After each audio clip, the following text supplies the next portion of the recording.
Okay नमस्ते, यो चाहिँ day 3 of content creation about मोबाइलमा हो र आज चाहिँ तपाईँहरूलाई मैले एकदमै तपाईँले रुचाउनु भएको तपाईँको अनरको 600 प्रोको बारेमा तपाईँहरूलाई भन्न गइरहेको छु भने यसमा रहेको छ तपाईँको 6.57 इन्चको एमोलेड डिस्प्ले रहेको छ र यसमा चाहिँ ब्याट्रीलाई एकदमै ध्यान दिएर तपाईँको 7000 एमएच ब्याट्री तपाईँलाई दिएको छ भने 80 वाटको सँगसँगै चार्जर दिएको छ, जसले गर्दा तपाईँलाई फास्ट चार्जिङ पनि मजाले नै हुन्छ है।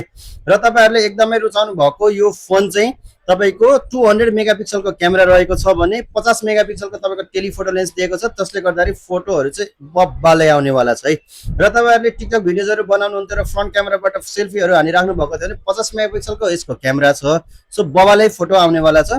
सो तपाईँहरूले फोटोको लागि खोजिराख्नु भएको थियो भने यो चाहिँ तपाईँहरूको लागि बेस्ट फोन पनि हो है। र गेमर्सहरूको लागि, फोटो एडिटरहरूको लागि, एडिटिङहरूको लागि तपाईँहरूले राम्रो प्रोसेसर भएको फोन नै खोजिराख्नु भएको थियो भने यो तपाईँहरूको लागि नै हो, किनभने यसमा चाहिँ स्न्यापड्रागन 8 इलाइट भर्जन तपाईँहरूलाई दिएको छ है। र यसमा तपाईँको 12 GB र्याम इन्टरनल 256 GB मा रहेको छ र यसको प्राइस चाहिँ तपाईँलाई 1,30,000 छ है। र यो 10 तारिकसम्म चाहिँ अनरले तपाईँलाई यो दुईटा फोन चाहिँ तपाईँलाई फ्री अफ कस्ट गिफ्ट गरिरहेको छ। यो चाहिँ तपाईँको अनर चोइस वाच 2 प्रो र तपाईँको अनर चोइस एयरबड्स क्लिप भन्ने हो। यो तपाईँलाई 16,000 पर्छ, यो 11,000 पर्छ। सो तपाईँहरूले 27,000 बराबरको तपाईँहरूलाई गिफ्ट चाहिँ फ्रीमा पाइराख्नु भएको छ र यो फोन तपाईँहरूले नजिकैको स्टोरमा गएर अहिले नै लिँदाखेरि फाइदा छ, लिन जान सक्नुहुन्छ है त। Thank you so much.